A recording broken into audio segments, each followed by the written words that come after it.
Hi hello வணக்கம் yellow best தமிழர்களே. இன்னைக்கு நம்ம எந்த படத்தை பத்தி ரிவ்யூ பண்ண போறோம்னா கேம் சேஞ்சர். எஸ், இந்த படத்தை டைரக்ட் பண்ணிக்கிறது சங்கர் செல்லாக்கு தெரியும். இந்த படத்துக்கு கதை கொடுத்தது கார்த்திக் சுப்புராஜ். இந்த படத்துல ஹீரோவா நடிச்ச Ram Charan and Kiara Advani heroine act பண்ணிருக்காங்க. அது மட்டும் இல்லாம S A Surya, Jayaram sir and Anjali இந்த மாதிரி நிறைய பெரிய பட்டாளமே படத்தில் நடிச்சிருக்கு. இந்த படத்தை வந்து நம்ம ரிவ்யூ பண்ண போறோம். இந்த படம் நம்ம எக்ஸ்பெக்டேஷனை ஃபுல்ஃபில் பண்ணுச்சா இல்லையா, எப்படியும் அந்த படம் இருந்தது, சங்கர் சாருக்கு பெரிய கம்பேக் அந்த படம் இருந்துச்சா இல்லையா, எப்படிலாம் என்டர்டைன் பண்ணிச்சு பத்தி பேச போறோம். எஸ், ஐ ஆம் அன்பிரடிக்டபிள். டாப் அன்பிரடிக்டபிளா?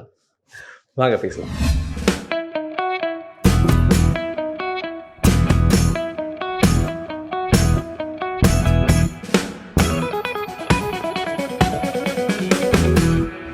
தவறான முறையில் ஒரு நாட்டோட சிஎம் ஆகிறாரு ஸ்ரீகாந்த். அந்த ஸ்ரீகாந்த் என்ன பண்றாருன்னா, அதனுடைய 4 வருஷம் ஆட்சி முடிஞ்ச உடனே அடுத்து இந்திற்கு 1 வருஷமாவது நம்ம தவறு செய்யாம மக்களுக்கு நல்லது செய்யணும்னு நினைக்கிறாரு. நல்லது செய்ய நினைச்சு வேலை செய்ய ஆரம்பிக்கும் பொழுது இது அவங்க பிள்ளைகள் எஸ் ஏ சூர்யாவும் ஜெயராமும் கடுமையாக எதிர்க்கிறாங்க. அவங்க தொடர்ந்து கெட்டது பண்ணிட்டே இருக்கிறாங்க.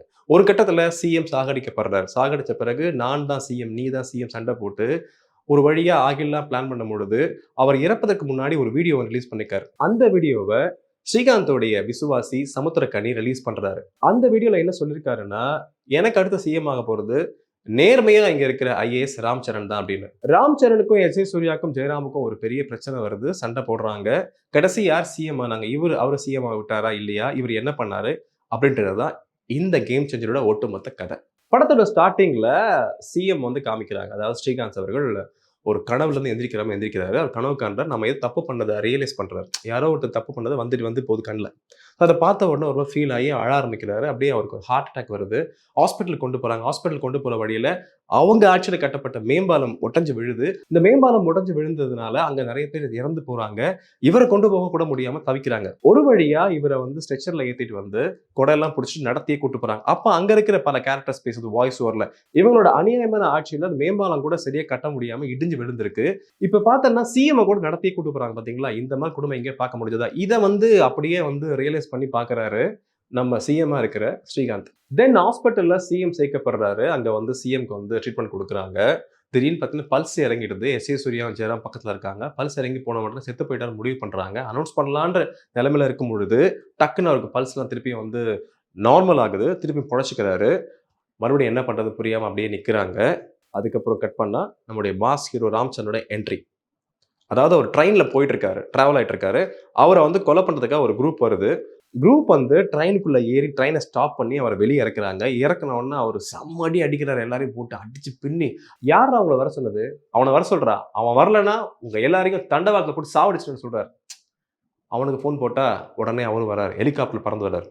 வந்த உடனே நான் எப்படி போவேன், நான் ட்ரெயின்ல வந்தேன், நான் இந்த ட்ரெயின் டிக்கெட் நீ வச்சுக்கோ, நான் ஹெலிகாப்டர்ல போறேன்னு சொல்லிட்டு கட்டின லுங்கியோட பனியனோட அவர் ஹெலிகாப்டர்ல ஏறி போறாரு. ஃபர்ஸ்ட் சீன்ல சிஎம் வந்து ஹாஸ்பிட்டல் கூட்டு போனாங்க ஆம்புலன்ஸ்ல. அங்க ஒரு ப்ராப்ளம் ஆயிடுச்சு. அதுக்கப்புறம் எஸ் சூர்யா எல்லாம் கான்வர்சேஷன் நடந்தது. பல்ஸ் இறங்குச்சு, ஏறிச்சு. அது வரைக்கும் பாத்தீங்கன்னா சங்கர் சாரோட ஒரு டச் இருந்த மாதிரி ஃபீல் இருந்தது. அதுக்கப்புறம் பாத்தீங்கன்னா mass scene, fight scene, Ram சரனோட இன்ட்ரோடக்ஷன் காமிச்ச பிறகு பாத்தீங்கன்னா லாஜிக் மிஸ்டேக்ஸ் இல்லாம நிறைய ஒரு மாதிரி ஃபைட்டா இருந்தது அந்த ஃபைட்டு. அதுக்கப்புறம் தான் யோசிச்சேன், இந்த படம் தெலுங்கு படமா தமிழ் படமான்னு ஒரு யோசனை வந்தது. ஒருவேளை தமிழும் தெலுங்கு அந்த மாதிரி காம்ப்ரமைஸ் பண்றதுக்காக டேரக்டர் வந்து சாட்டிஸ்ஃபைட் பண்ணணும்னு சொல்லிட்டு அப்படியே ஒரு ஃப்ளோல போயிருக்காரா, இல்ல இப்படிதான் படம் போகுமா அப்படின்னு ஒரு பயம் இருந்தது. அதே மாதிரி ஒவ்வொரு சீனும் பாத்தீங்கன்னா மூவ் ஆயிட்டே போச்சு. அதே மாதிரி தான் படம் ஃபுல்லா டிராவல் ஆயிட்டே இருந்தது. தமிழ் ஆடியன்ஸ் சாட்டிஸ்ஃபைட் பண்றது, தெலுங்கு ஆடியன்ஸ், மலையாள ஆடியன்ஸ் அப்படின்னு ஏதோ மிக்சடாவே போன மாதிரி ஃபீல் இருந்தது. படம் அப்படி நகர்ந்து போச்சு. இந்த படத்தோட பெரிய பிளஸா பார்த்தது நடிகர்களோட நடிப்பு. ராம் சரணோட ஆக்டிங் பார்த்தீங்கன்னா அவருடைய பாடி லாங்குவேஜ் ஏற்ற மாதிரி ஐஏஎஸ்னா எப்படி இருக்கணும் அப்படின்ற ஒரு பாடி லாங்குவேஜ் இருந்தது. ஒரு அவருடைய பிசிக் ஆகட்டும் எல்லாமே நல்லா இருந்தது. அட் த சேம் டைம் ஒரு ஸ்க்ரீன் பர்சன்ஸ் இன்னுமே நல்லா கொடுத்துருக்கலாமோ அப்படின்னு தோணுச்சு. ஏன்னா இது ஒரு மாஸ் மூவி, ஒரு ஹீரோவுடைய ஒரு மாஸ் மூவியை காமிக்கிற படமா இருந்தனால இன்னும் கூட ஸ்க்ரீன் பர்சன்ஸ் கொடுத்துருக்கலாமோன்னு தோணுச்சு. அண்ட் அடுத்த எஸ் ஏ சூர்யா சார், அவர் பார்த்தீங்கன்னா வந்து அவரோட கொடுக்கப்பட்ட கேரக்டர் கரெக்டாக பண்ணிருக்காரு. வழக்கமாக நடிக்கிற ஒரு ஒரு கேரக்டர் தான் இருந்தாலுமே நல்லா பண்ணியிருந்தாரு. ஸோ அவருடைய பெர்ஃபார்மன்ஸ் ஆஸ் யூசுவல் பண்ணியிருந்தாலுமே இந்த படத்துக்கு இன்னும் பெரிய பிளஸா வந்து அமைஞ்சிருது. குறிப்பா பதவி வெறி பிடிச்ச ஒரு அரசியல்வாதியா வாழ்ந்திருப்பார் மனுஷன். ஸோ இன்னமும் நிறைய வித்தியாசமான கதாபாத்திரங்களை எஸ் ஏ சூர்யா கிட்ட எதிர்பார்க்கிறோம். நிறைய பண்ணுங்க சார். அதுக்கடுத்து ஜெயராமன் சார், அவரை பத்தி சொல்லி ஆகணும். அவருடைய ஆக்டிங் பார்த்தீங்கன்னா நல்லாவே இருந்தது. அவர் வந்து அவர் வர சீன்ஸ் எல்லாம் பார்த்தீங்கன்னா ஒரு ஃபன்னாவே இருந்தது ஃபுல்லா. ஸோ கவுண்டர் கொடுக்குற மாதிரியே இருந்தது எஸ் ஏ சூர்யாவுக்கு.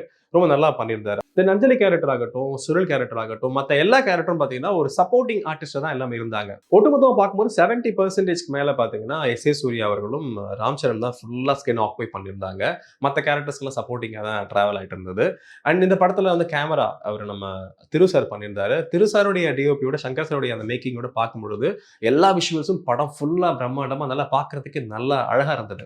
ஒவ்வொரு காட்சிய பத்தி நெறைய பேசிட்டே போலாம். அவ்ளோ நல்லா அவர் வந்து டிஓபி பண்ணியிருந்தாரு. தென் படத்துடைய மியூசிக் அண்ட் பிஜிஎம் தமன். அவரால முடிஞ்ச அளவுக்கு என்ன முடியுமோ கிளியரா பண்ணியிருக்காரு. ஆனா, எனக்கு என்னன்னா சாங்ஸ் வந்து விஷுவலாவும் சரி, எல்லாமே நல்லா இருந்தது. ஆனா பிஜிஎம் அண்ட் அவர் போட்ட மியூசிக் இன்னும் எப்படி சொல்றது? இன்னும் சிறப்பா இருந்திருக்கலாம். ஒரு பிலோ ஆவரேஜ் லெவல்ல தான் கேட்கும்போது இருந்தது எனக்கு. தமனோட மியூசிக்கும், பிஜிஎம் இன்னும் பெட்டரா இருந்ததுன்னா, இந்த படத்துக்கு இன்னும் பெரிய பிளஸ்ஸா இருந்திருக்கும்னு தோணுச்சு. ஸோ வேற மியூசிக் டைரக்டர மாத்திருக்கலாம்ன்றது கூட நான் யோசிச்சேன் நானு. குறிப்பா சாங் பத்தி சொல்லி ஆகணும். அந்த ஜர்கண்டி சாங் ஆகட்டும், டோப் சாங் ஆகட்டும் 2 சாங் பார்த்தீங்கன்னா நல்லாவே இருந்தது. அண்ட் டோப் சாங்க பொறுத்தவரைக்கும் ரோபோ படத்த வந்து எனக்கு ஞாபகப்படுத்துது. ரஜினி சார் நடிச்சிருந்தாலே அந்த படத்த ஞாபகப்படுத்துச்சு. அண்ட் ஜர்கண்டி பார்த்தீங்கன்னா, விஷுவலா பார்த்தீங்கன்னா நல்ல செட்லாம் போட்டு அவ்வளோ அழகா பண்ணியிருந்தாங்க. எப்படி பண்ணாங்கன்னு தெரியல. அவ்ளோ கிரியேட்டிவா இருந்தது. சங்கர் சாருடைய அந்த மேக்கிங் அதுல நல்லாவே தெரிஞ்சது. சங்கர் சார் படம்னா இப்படிதான் இருக்கும்ன்ற அளவுக்கு அந்த சாங் பார்த்தீங்கன்னா அவ்வளோ ஹைலைட்டா இருந்தது. ரொம்ப என்ஜாய் பண்ணி பார்த்தேன் தியேட்டர்ல. சங்கர் சார் பொறுத்தவரைக்கும் கார்த்திக் சுப்புராஜோட கதையா இருந்தாலும், சங்கர் சார் அவர் ஸ்டைல்ல தான் படத்த குடுத்திருக்காரு. இந்த படத்த பார்க்கும்போது அந்நியன், அப்புறம் வந்து முதல்வன், அப்புறம் வந்து நம்ம விஜயோடைய மெர்சல் படம், இந்த படத்துடைய ஞாபகம்லாம் வராம இல்ல. மேக்கிங் அந்த மாரி இருந்தது. இந்த கேம் சேஞ்சர்லயும் சங்கர் சார் அரசியல், மக்களுடைய பிரச்சனைகள், சிஸ்டம் இத பத்தி தான் நெறைய பேசியிருக்காரு. 2 1/4 மணி நேரம் அந்த படம் ஓடுனாலும், அவரால முடிஞ்ச அளவுக்கு எவ்வளவு முடியுமோ எல்லா ஆடியன்ஸையும் சாட்டிஸ்ஃபை பண்ணணும்னு சொல்லிட்டு, அவர் ஸ்கிரிப்ட் எழுதுனது நல்லாவே தெரியுது. ஸோ இந்த படம் சங்கர் சாருக்கு பெரிய கம்பேக்கா சொல்ல முடியாது. ஓரளவுக்கு ஒரு ஆவரேஜான கம்பேக் சொல்லலாம். படத்தோட மைனஸா முதல்ல நான் பார்க்குறது, படத்துடைய லென்த்ன்னு சொல்லுவேன். ஃபர்ஸ்ட் ஹாஃப் ஆகட்டும், செகண்ட் ஹாஃப் ஆகட்டும் எல்லாமே அப்படிதான் இருந்தது. அண்ட் லென்த் மட்டும் இல்லாம இந்த படத்துல நெறைய லாஜிக் மிஸ்டேக்ஸ் இருந்தது. அவர் அங்க இருக்கிறார், திருப்பி இங்க இருக்கிறார், வேற காஸ்டியூம் மாறுது. நெறைய விஷயங்கள் அதுல சொல்லிட்டே போலாம். ராம் சரண் ஓப்பனிங் ஷாட்ல பார்த்தீங்கன்னா, ஃபைட் சீக்வென்ஸ்ல ஒரு காஸ்டியூம்ல இருப்பாரு. அப்புறம் ஹெலிகாப்டர்ல கிளம்பி போகும்போது, ரீச் ஆகும்போது வேற ஒரு காஸ்டியூம்ல கலெக்டர் மாரி நல்லா டைலாம் போட்டுக்கிட்டு, ஷர்ட் அண்ட் பேண்ட் இன் பண்ணிக்கிட்டு ஒரு மிடுக்கா வந்து நிப்பாரு. ஸோ இதுவும் பார்த்தீங்கன்னா, ஒரு பெரிய லாஜிக் மிஸ்டேக் சொல்லலாம். அங்க ஆரம்பிக்கும்போது ஒண்ணு அதுக்கு ஏதாவது சீன்ஸ் வச்சிருந்தா கூட நம்ம வந்து ஒத்துக்கலாம். படத்துல ஹியூமர்ஸ் அதாவது நகைச்சுவை காட்சிகள் சொல்லி நெறைய விஷயங்கள் ஆட் பண்ணியிருந்தாங்க. நெறைய விஷயங்கள் ஆட் பண்ணியிருந்தாங்க. அது எல்லாமே பெருசா கனெக்ட் ஆகல. ஓரளவுக்கு தான் கனெக்ட் ஆச்சு. அதுவும் ஒரு பெரிய மைனஸ்ன்னு சொல்லலாம். அண்ட் கேரக்டர்ஸ் பொறுத்தவரைக்கும் ராம் சரண், எஸ்.ஏ. சூர்யா, ஸ்ரீகாந்த் இவங்களோட கேரக்டர் ஓரளவுக்கு ஸ்ட்ராங்கா இருந்தாலுமே, மத்த கேரக்டர் ஸ்ட்ராங்கா எழுதப்படல. அழுத்தமா சொல்லப்படலன்றது இந்த படத்துடைய மிகப்பெரிய மைனஸா நான் சொல்லுவேன்.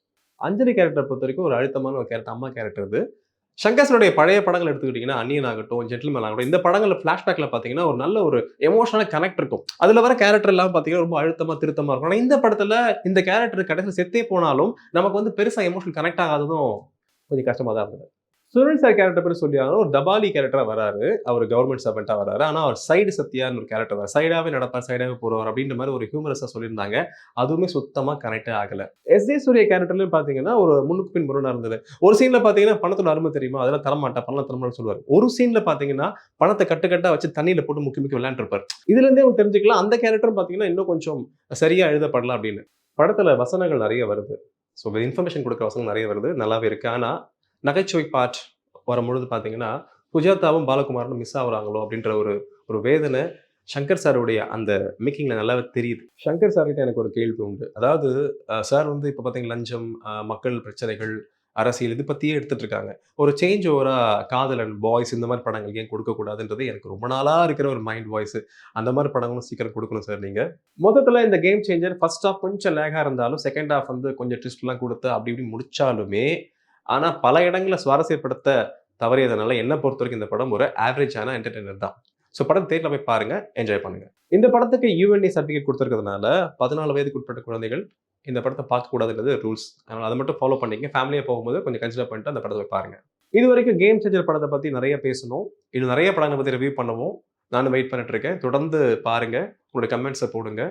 இன்னும் சந்திக்கலாம். நன்றி, வணக்கம். கோ